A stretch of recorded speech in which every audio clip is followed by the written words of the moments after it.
Hello friends, welcome to Rohit की पाठशाला। और आज हम बहुत ही इंपॉर्टेंट क्वेश्चंस रिवाइज करेंगे क्लास 8 के। पहला क्वेश्चन है simplify and solve. Simplify and solve मतलब पहले हमको उसको सिंप्लीफाई करना है और हमको जो वेरिएबल है उसकी वैल्यू को फाइंड करना है। हमारा क्वेश्चन क्या है, 15 into y minus 4 minus bracket के अंदर y minus 9 plus 5 into y plus 6 is equal to 0। तो सिंप्लीफाई कैसे करते हैं आप लोगों को बहुत अच्छे से आता है, मल्टीप्लाई करना। तो हमारा क्या है 15 इंटू वाई, हम सॉल्व कैसे करेंगे, इस 15 का मल्टीप्लाई करेंगे ब्रैकेट के अंदर y के अंदर, तो 15 इंटू वाई हो जाएगा। और 15 इंटू माइनस 4 माइनस 60 हो जाएगा। Minus 2 into y minus 2y हो जाएगा। और minus 2 into minus 9 that is plus का 18 हो जाएगा। और प्लस 5 into y that is 5y, 5 into 6 that is 5 6 30 is equal to 0। कोई दिक्कत। अब देखो जो वेरिएबल्स वाले टर्म है 15y माइनस 2y प्लस का 5y, इनको एक साथ लिख लूँ, 15y माइनस 2y प्लस का 5y। और जो कांस्टेंट वाले टर्म है माइनस 60 प्लस का 18 और ये प्लस का 30, इसको एक साथ लिख लो इज इक्वल टू 0। इन तीनों को देखो, ये हमारे तीनों कैसे हैं, लाइक टर्म्स है। 15 माइनस 2y, 15 माइनस 2y कितना होगा 13, 13 प्लस 5 दैट इज 18y। इन तीनों को सॉल्व करोगे तो 18y आएगा। Minus 60 plus 30 that is minus 30 और प्लस का 18, प्लस का 18 करोगे तो कितना आएगा ये, that is plus minus minus का 12। समझ में आया। इन तीनों को जब सॉल्व करोगे तो कितना आएगा माइनस 12। और ये माइनस का 12 आर एच एस में जाएगा, तो ये क्या होगा हमारा 18y is equal two plus का 12। तो y कितना हो जाएगा, दैट इज 12 तो लिखा ही हुआ है, ये नीचे 18 आएगा तो ये हो जाएगा 18, 12 अपॉन 18। ये दोनों 6 के मल्टीपल हैं, 6 2 ज़ा 12, 6 3 ज़ा 18। तो हमारा y का वैल्यू कितना आ गया 2 अपॉन 3। और अब हम देखेंगे हमारा नेक्स्ट क्वेश्चन। क्वेश्चन नंबर 2 देखो। क्वेश्चन नंबर 2 क्या है, write a Pythagorean triplet whose one member is 6। अब हमको एक मेंबर दे रखा है पाइथागोरियन ट्रिपलेट का, कितना दे रखा है 6 दे रखा है। तो हम देखेंगे इस क्वेश्चन को कैसे करेंगे। जब भी आपको मैं तीनों, पहली बात तो मैं आपको तीनों मेंबर्स बता देता हूँ। पाइथागोरियन ट्रिपलेट्स के तीनों मेंबर क्या होते हैं, हमारे तीनों मेंबर आप लोगों को बहुत अच्छे से पता होंगे। हमारा पहला मेंबर है 2m, दूसरा मेंबर है एम स्क्वायर माइनस 1 और तीसरा मेंबर है हमारा एम स्क्वायर प्लस 1। ये पाइथागोरियन ट्रिपलेट की फैमिली है 3 मेंबर्स की, 2m, m square minus 1, m square plus 1। अब आपको करना क्या है, इस फैमिली के तीनों मेंबर में से पहला मेंबर को उठाना है, 2m इज इक्वल टू 6 कर देना है।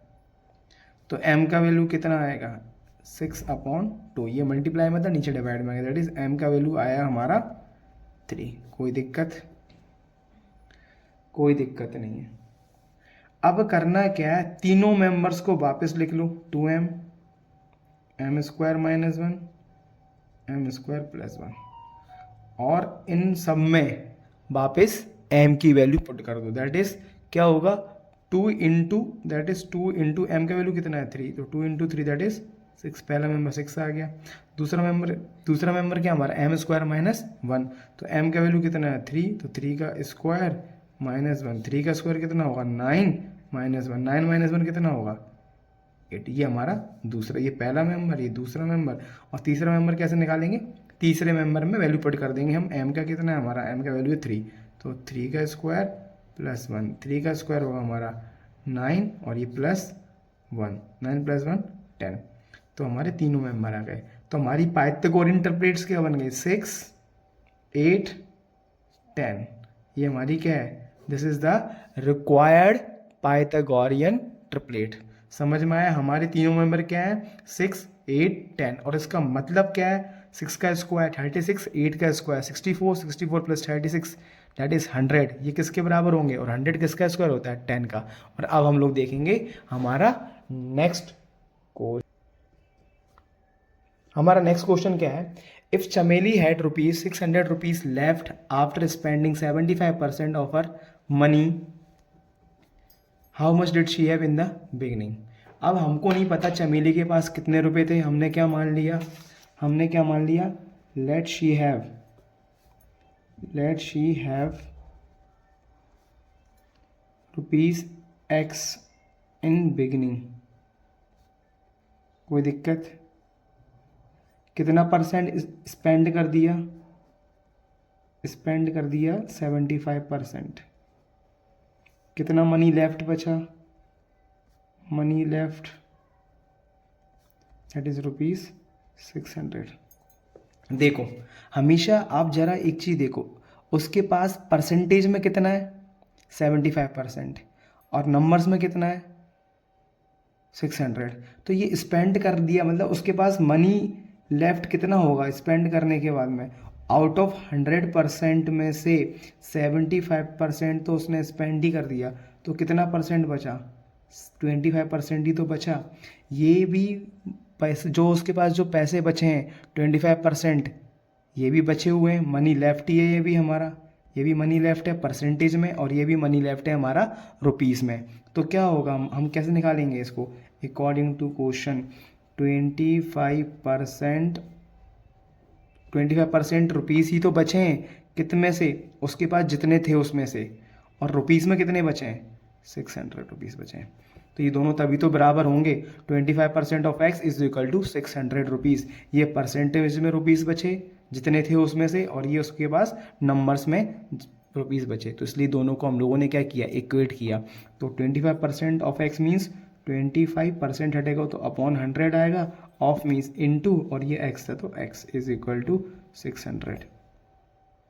25 वन जा 25 4 जा, तो 1/4 इंटू एक्स, ये 1/4 आ गया इज इक्वल टू 600, तो ये 4 उधर जाएगा, तो x is equal to 600 into 4 that is x is equal to 6 4 ज़ा 24। 2400 रुपये थे उसके पास। She is having 2400 rupees in the beginning. समझ में आया आपको ये क्वेश्चन? हमारा नेक्स्ट क्वेश्चन है, find the ratio of 5 metre to 10 kilometre. देखो रेशियो फाइंड करना है, रेशियो फाइंड करने के लिए आपको पहले चीज़ पता होना चाहिए, रेशियो में क्या होता है हमारा यूनिट सेम होता है। यहाँ पर मीटर है, यहाँ पर किलोमीटर है, तो आपको पता होगा 1 किलोमीटर क्या होता है हमारा, 1 kilometre is equal to 1000 metre. तो 10 किलोमीटर में कितने होंगे हमारे, 1 किलोमीटर में 1000 मीटर, 10 किलोमीटर में कितने होंगे 10 into 1000 metre that is 10,000 metre. तो रेशियो क्या बनेगा हमारा, रेशियो बनेगा 5 मीटर अपॉन 10,000 मीटर, मीटर से मीटर, 5 1 जा 5, 5 2 जा 10, और 1 2 3 3 जीरो हमारे, तो ये बना 1/2000। 1/2000 कितना होगा हमारा, ये होगा हमारा 1/2000। ये हमारा आंसर है। समझ में आया आप लोगों को कैसे किया हम लोगों ने? अब इसी का नेक्स्ट पार्ट देखेंगे हम लोग, 50 पैसे टू 5 रुपीज़। तो आपको पता है 1 पैसे में मीन्स 1 रुपये, 1 रुपये में कितने पैसे होते हैं हमारे, 100 पैसे होते हैं। तो 5 रुपये में कितने होंगे, 5 रुपये में 5 इंटू 100 पैसे दैट इज 100 पैसे। तो क्या होगा हमारा रेशियो क्या बनेगा हमारा, 50 पैसे अपॉन 500 पैसे, पैसे से पैसे कट जाएगा, 1 0 से 1 0 कट जाएगा हमारा, और 5 1 जा 5, 5 1 जा 5 और 1 0 that is 1/10। 1/10 means 1/10। I hope आप लोग को वीडियो पसंद आई होगी। Thank you so much, have a nice day. Hello, अब हम लोग बहुत ही इंपॉर्टेंट फिलअप्स देखेंगे, बहुत ही अच्छे क्वेश्चंस हैं। ए की पावर एम इंटू ए की power N is equal to A की, ये हमारा क्या लो है एक प्रकार की, तो क्या होगा हमारा रिजल्ट, ए की power m plus n, a square minus b square that is a plus b into a minus b, dash displace data that changes continuously over a period of time. तो हमारा answer क्या हुआ, line graph continuously data को change करता है period of time. Area of trapezium is equal to half into a plus b into h, amount is equal to principal plus simple interest, dash is the reduction on mark price that is discount is always calculated on mark price. Discount square root of 6400 that is square root 64 कितना होता है ये 8 और 2 0 है तो 80. 2x minus 3 is equal to 7 then x is equal to -3 उधर जाएगा plus का 3 हो जाएगा तो 7 + 3 कितना होगा 10 और 10 को डिवाइड करेंगे 2 से तो कितना आंसर आएगा हमारा 5. a की पावर 0 1. एरिया ऑफ रोम्बस क्या होता है हमारा half into d1 into d2 और एरिया ऑफ रोम्बस एक और होता है हमारा बेस इंटू एल्टीट्यूड. ये समझ में आया, ये हमारा एरिया ऑफ रोम्बस है. आप लोगों को समझ में आया होगा. Thank you, have a nice day.